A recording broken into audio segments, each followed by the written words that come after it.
अस्सलाम वालेकुम नाजरीन, न्यूज़ ब्रेक विद मियां अकील के साथ आज आपकी खिदमत में एक मरतबा फिर हाज़िर हूँ। आज 3 अहम ख़बरें आपके साथ शेयर करने जा रहा हूँ। सबसे अहम और सबसे बड़ी ख़बर ये है कि सुप्रीम कोर्ट ऑफ पाकिस्तान में परवेज़ मुशर्रफ की अपील की 4 साल के बाद समाअत हुई है। 4 साल पहले ख़ुसूसी अदालत ने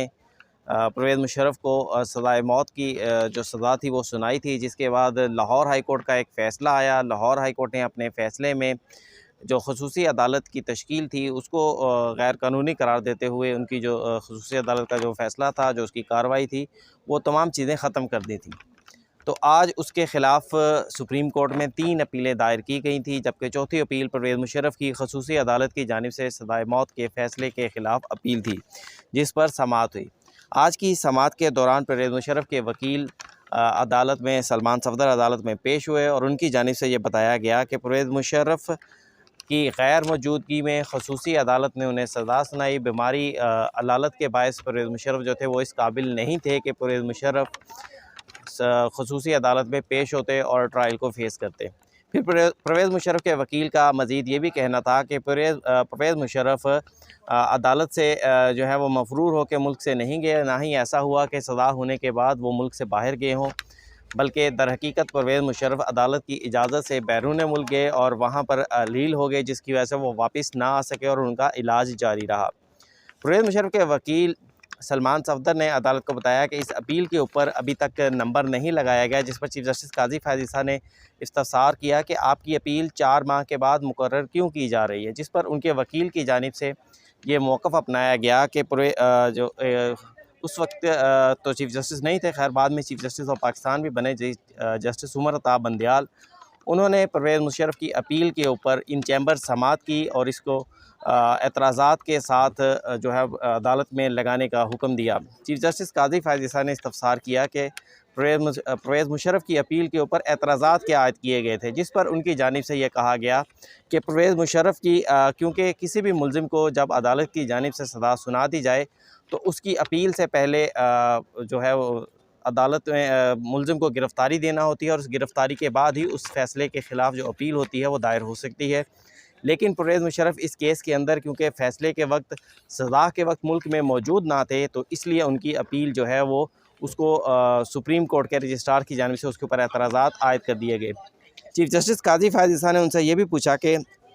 जब एतराज़ात के बाद चैम्बर में हेयरिंग हुई तो उसके बाद ये अपील 4 साल के अरसे तक समाअत के लिए मुकर्रर क्यों नहीं की गई, जिस पर उनके वकील का कहना था कि मैं तो इस हवाले से कुछ नहीं कह सकता, लेकिन अलबत्ता परवेज़ मुशर्रफ अपनी ज़िंदगी में और उसके बाद उनके अहले खाना से भी उनकी बात होती रही है, वकील की सलमान सफदर साहब की, तो उनका कहना यही था कि तमाम इस हवाले से तशवीश में थे कि ये मुकदमा समाअत के लिए मुकर्रर क्यों नहीं किया जा रहा। फिर उन्होंने मज़ीद बताया कि परवेज़ मुशर्रफ की बीवी, उनकी अहलिया और उनके बेटे से उनका राब्ता रहा है, ताहम अब इस अपील के इन मुकदमात के मुकर्रर होने के बाद ये राब्ता नहीं हो सका और जब परवेज़ मुशर्रफ गुज़श्ता साल 2023 में वफ़ात पा गए तो उसके बाद ये राब्ता जो है मज़ीद कमज़ोर हुआ, जिसकी वजह से परवेज़ मुशर्रफ के वकील जो हैं वो इस केस के अंदर फ्रेश इंस्ट्रक्शंस नहीं ले सके और ना ही कोई जल्द समाअत की दरख्वास्तें जो हैं वो दे सके। लेकिन दूसरी जानिब जो परवेज़ मुशर्रफ के फ़ैसले के हक़ में और ख़ुसूसी लाहौर हाई कोर्ट के फ़ैसले के ख़िलाफ़ जो 3 अपीलें, जिसमें Sindh high court bar, Pakistan बार कौंसल और वकील तौफ़ीक आसिफ़ की जानिब से ये 3 दरख्वास्तें दायर की गई थी, उनके वकील अदालत में पेश हुए और उन्होंने मौक़िफ़ अपनाया कि अदालत ने इस केस को 4 साल के बाद जो है तक मुकर्रर नहीं किया गया, लेकिन इस दौरान उनकी जानिब से केस के अंदर अर्ली हियरिंग जो है वो दी जाती रही हैं। जिसके बाद अदालत ने परवेज़ मुशर्रफ के वकील से इस्तफ़सार किया कि अगर आपकी दरख्वास्त को फ़िलहाल तो नंबर ही लगाया जा सकता है, क्योंकि अभी तक इस केस को नंबर नहीं लगाया गया। फिर उसके बाद उन्होंने वकील तौफ़ीक आसिफ़ के वकील हामिद ख़ान, सिंध हाई कोर्ट की जानिब से वकील रशीद रिज़वी और जो इसमें जो तीसरे वकील थे, उनसे तीनों से इस्तफ़सार किया कि अगर परवेज़ मुशर्रफ की अपील को, जो कि उन्होंने ख़ुसूसी अदालत के फ़ैसले के ख़िलाफ़ दायर कर रखी है, अगर उसको नंबर लगा दिया जाए तो क्या किसी को एतराज़ है। किसी भी वकील की जानिब से एतराज़ नहीं किया गया, जिसके बाद सुप्रीम कोर्ट ने परवेज़ मुशर्रफ की अपील को समाअत के लिए उसको नंबर लगाने का हुक्म दे दिया। अब इस नंबर लगाने का असर क्या होगा? नंबर लगाने से ये होगा कि अब परवेज़ मुशर्रफ की जो अपील है वो बाकायदा समाअत के लिए सुनी जाएगी। परवेज़ मुशर्रफ का मौक़िफ़ सुना जाएगा। इससे पहले अपील को सुना ही नहीं जा रहा था। तो इस फैसले का अहम असरात होंगे और इसका मकसद ये है कि सुप्रीम कोर्ट अब इस केस को गैर मौसर करार देकर, बज़ाहिर ऐसा लग रहा है कि सुप्रीम कोर्ट अब इस फैसले को जो खसूसी अदालत के फैसले के ख़िलाफ़ यहाँ पर अपीलें थीं, उन्हें परवेज़ मुशर्रफ की वफ़ात के बायस गैर मौसर करार देने नहीं दे जा रही, बल्कि उनके ऊपर कुछ न कुछ फ़ैसला करने जा रही है। फिर उसके बाद जो दूसरी अपीलें थी जो कि लाहौर हाई कोर्ट के फ़ैसले के ख़िलाफ़ आईं, जिसमें लाहौर हाई कोर्ट ने खसूसी अदालत को ख़त्म कर दिया था, उन अपीलों को भी सुप्रीम कोर्ट ऑफ पाकिस्तान ने नंबर लगाने का हुक्म दे दिया और उसके ऊपर भी परवेज़ मुशर्रफ के वकील की जानिब से कोई एतराज़ नहीं किया गया और अब इन दरख्वास्तों को मज़ीद 21 नवंबर को समाअत के लिए मुकर्रर किया जाएगा। फिर उसके बाद दूसरी अहम केस है, वो है चेयरमैन PTI इमरान खान के केस साइफ़र के हवाले से आज खसूसी अदालत के अंदर समाअत हुई। आज की समाअत ज़रा पहली समाअतों से कुछ मुख्तलिफ थी। उसकी वजह ये थी कि इससे पहले इमरान खान के ख़िलाफ़ और शाह महमूद कुरैशी के ख़िलाफ़ जो समाअत होती थी, वो मुख्तसर से छोटे से कमरे के अंदर होती थी और वकला की जानिब से हमेशा ये एतराज़ किया जाता था कि उस कमरे के अंदर ना वकला पूरे आते हैं, ना मुल्ज़मान के लिए गुंजाइश होती है, छोटा सा एक कमरा है। लेकिन आज जो है वहाँ का कम्युनिटी हॉल जो जेल के अंदर था, उसके अंदर ये समाअत की गई। लेकिन आज साइफ़र केस के अंदर कोई कार्रवाई नहीं हो सकी। उसकी वजह ये थी कि जो इमरान खान के आज वकील हैं, साइफ़र केस के जो प्रोसिक्यूशन के जो वकील हैं, इमरान खान के जो वकील हैं सलमान सफदर, वही परवेज़ मुशर्रफ के भी वकील थे और आज वो, जैसा कि मैंने आपको पहले बताया, परवेज़ मुशर्रफ केस के अंदर वो सुप्रीम कोर्ट में मसरूफ़ होने के बायस वो खसूसी अदालत में पेश नहीं हो सके, जिसके बायस अदालत ने जो आज 3 गवाहान के बयानात रिकॉर्ड होने थे, वो आज बयानात रिकॉर्ड नहीं हो सके और इसकी वजह से जो है अदालत ने बग़ैर कार्रवाई के इस केस को 14 नवंबर तक के लिए मुलतवी कर दिया। लेकिन इस केस के अंदर एक और अहम डेवलपमेंट हुई है।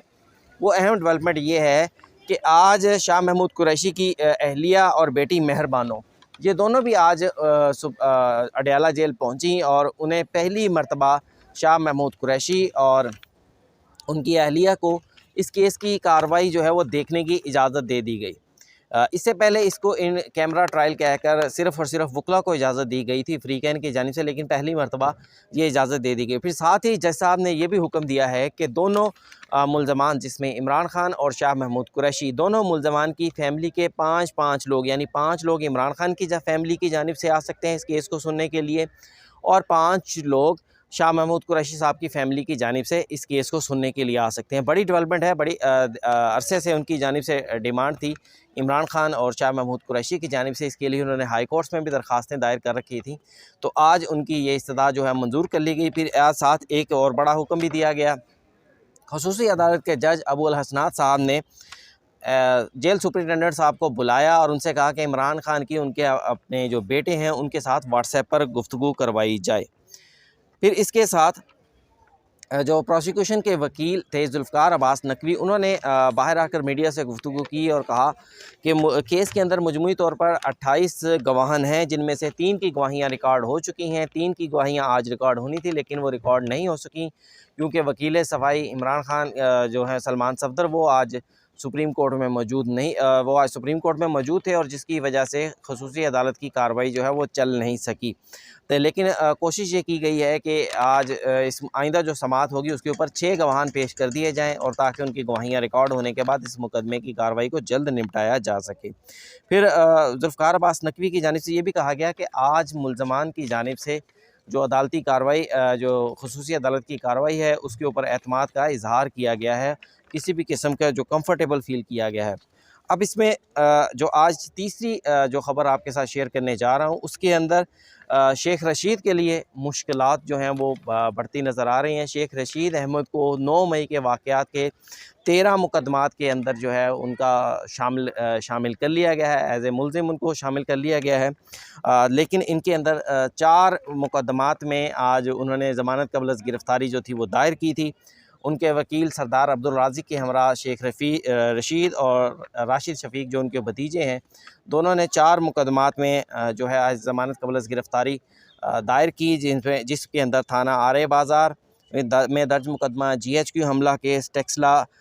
वाह कैंट में जो वाह कैंट में हमला केस और इसके साथ साथ सदर कैंट, ये 4 मुकदमात के अंदर शेख रशीद की जानिब से ज़मानत की दरख्वास्तें जो है ना वो दायर की गई थी और अदालत ने उनकी दरख्वास्तों को मंजूर करते हुए 18 नवंबर तक उन्हें ज़मानत देते हुए पुलिस को गिरफ़्तारी से रोक दिया गया है। जबकि अभी भी शेख रशीद के ख़िलाफ़ 13 मुकदमात में से सिर्फ़ 4 मुकदमात की जो है वो ज़मानतें मंजूर हुई हैं, जबकि 9 मुकदमात उनके ख़िलाफ़ अभी भी उनकी जो है वो ज़मानत की जो है वो मंजूर नहीं हुई। तो इसलिए तलवार अभी उनके सर पर लटकती रहेगी। और ये आज की अहम इम्पॉर्टेंट ख़बरें थी अभी तक की, जो मैंने आपके साथ शेयर की। इसके साथ ही अगर चैनल आपको अच्छा लगा हो तो इसको लाइक कीजिएगा, सब्सक्राइब कीजिएगा। मुझे दीजिए इजाज़त। अल्लाह हाफ़िज़।